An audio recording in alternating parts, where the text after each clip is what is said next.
桐花知道的，乡下来去客家庄老了，目光出近近，看到清江的桐花，翕相机3万翕，翕下有桐花好风光。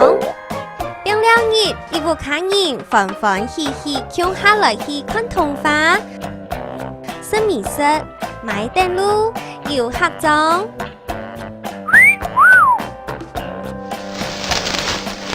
有桐花800点，爱的好食太刺眼，来批发香。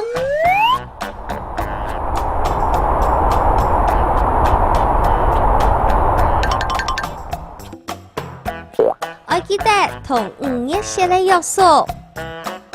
客家电视邀请大家乡下来去看花。